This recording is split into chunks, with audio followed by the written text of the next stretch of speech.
अस्सलाम वालेकुम। तो आज जो है हम एक दूसरा टॉपिक करेंगे इसी चैप्टर का, अक्यूट लैरिंजाइटिस इन चिल्ड्रन। ठीक है, ये भी एक सेम टॉपिक ही है, मतलब कि जैसे मैंने आपको पहले बताया है अक्यूट लैरिंजाइटिस इन एडल्ट्स, तो सेम टॉपिक है। मगर क्या है इसमें इतना फ़र्क है कि अक्यूट लैरिंजाइटिस इन एडल्ट्स जब एडल्ट्स में हो रही है तो वो इतनी ज़्यादा सीवियर नहीं है, क्योंकि अडल्ट जो है वो सीक्रेशन कफ आउट भी कर रहे होते हैं। ठीक है, तो नॉर्मली जो है वो कंडीशन कुछ ही वक्त में जो है वो रिजॉल्व हो जाती है। ठीक है, अगर हम उसकी जो है वो ट्रीटमेंट करें।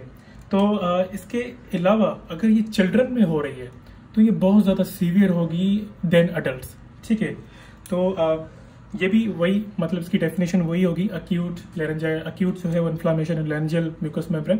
तो इसका जो है मैं आपको बताऊंगा कि इसमें होता क्या है। ठीक है, बिकॉज ऑफ दिस इन्फ्लामेशन क्या होता है कि लैरिंजियल जो है वो स्पाज्म हो जाता है।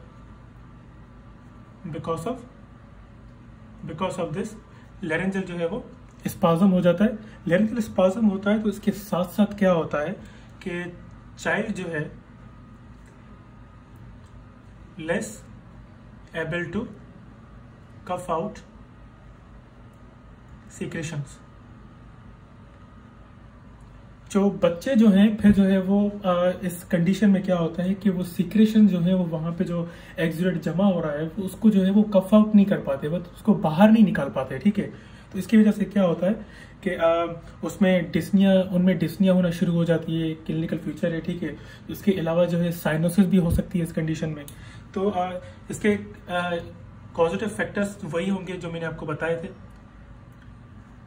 पहली वीडियो में। मैंने आपको बताया कि इसके कॉजेटिव फैक्टर कौन से हैं। स्ट्रेप्टोकोका है, ठीक है, न्यूमोकोका है, ठीक है, हीमोफिलस इन्फ्लुएंजा है, ठीक है, इसके अलावा जो है वो मोरेक्सिला है। ठीक है, तो ये इसके कॉजेटिव फैक्टर हैं जिनकी वजह से ये कंडीशन हो जाती है। तो इसके क्लिनिकल फीचर्स की मैं अगर बात करूं, क्लिनिकल फीचर्स में क्या होगा कि पहला तो जो है वो हॉर्सनेस होगी, मतलब कि वॉइस में जो है वो रफनेस आ जाएगी। ठीक है, because of due to the excess of secretions. ठीक है, तो इसके अलावा जो है क्या होगा कि फीवर हो सकता है इसमें। ठीक है, फीवर, मेलेज। ठीक है, इसके अलावा जो है क्या होगा, डिस्निया होगी, जैसे मैंने आपको बताया। ठीक है, तो चाइल्ड जो है वो कफ सीक्रेशन को जो है वो नहीं निकाल पाते, जिसकी वजह से क्या हो जाता है कि डिस्निया भी हो जाती है, और इसके अलावा जो है वो साइनोसिस भी होना शुरू हो जाती है। ठीक है, इसके अलावा एक और भी एक चीज है यहाँ पे, उसका नाम है स्ट्राइडोर। ठीक है, नॉइजी ब्रीदिंग जो होती है। ठीक है, स्ट्राइडोर जो है, स्ट्राइडोर की 3 टाइप्स है बेसिकली, एक्सपायरेटरी और बायफेसिक। ठीक है, तो इस कंडीशन में अगर स्ट्राइडोर इंस्पायरेटरी टाइप का हो रहा है, ठीक है, अगर इस कंडीशन में स्ट्राइडोर जो है वो इंस्पायरेटरी टाइप वाला हो रहा है, ठीक है, तो यहाँ पे मैं लिख लेता हूं, when stridor इंस्पायरेटरी टाइप। ठीक है, तो फिर क्या होगा, इंस्पायरेटरी टाइप होगा तो ये फिर क्या कर पाएगा, स्ट्राइडुलोसा, लैरिंजियल स्ट्राइडुलोसा। ठीक है, तो ये फिर कंडीशन जो है, इस कंडीशन में जो है वो दूसरी कंडीशन भी जो है वो हो जाएगी, जिसका नाम है लैरिंजियल स्ट्राइडुलोसा। ठीक है, तो ये इसके बेसिकली क्लिनिकल फीचर्स हैं। तो इसके अलावा जो है ट्रीटमेंट की अगर मैं बात करूं यहाँ पे, ट्रीटमेंट में तो सिंपली यही होता है कि बेड रेस्ट हम उसको जो है वो करवाते हैं। इसके अलावा जो है सिस्टमिक एंटीबायोटिक्स हम देते हैं, और इसके अलावा ह्यूमिडिफिकेशन भी करवाते हैं।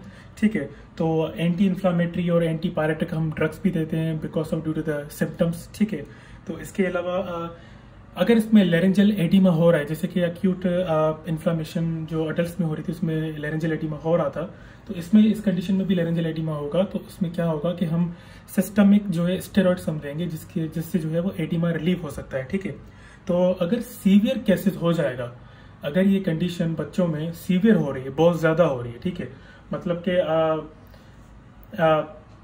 जो ड्रग्स की वजह से जो है वो ट्रीट नहीं हो पा रही, ठीक है, तो हम फिर लास्ट ऑप्शन जो है उसका क्या करेंगे, लास्ट ऑप्शन जो है हमारे पास ट्रैकियोस्टोमी होगा। ठीक है, लास्ट ऑप्शन हमारे पास फाइनल जो है वो ट्रैकियोस्टोमी होगा। तो पहले जो है हम ड्रग्स वगैरह देंगे, जैसे मैंने आपको बताया। तो फर्स्ट ऑफ ऑल जो है वो बेड रेस्ट होगा, ठीक है।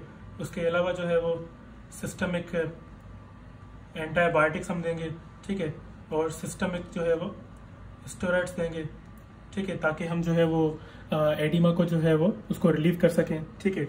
इसके अलावा जो है ह्यूमिडिफिकेशन करवाएंगे, ह्यूमिडिफिकेशन, ठीक है।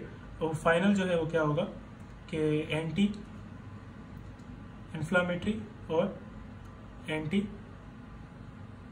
पायरेटिक ड्रग्स देंगे, ठीक है, अकॉर्डिंगली सिम्टम्स, ठीक है। तो इस कंडीशन में ये सारी चीज़ें मैंने आपको बताई, ठीक है। तो इसमें कोई भी अगर आपको चीज़ समझ में ना आई हो तो आप कमेंट्स में पूछ सकते हैं। Thank you very much.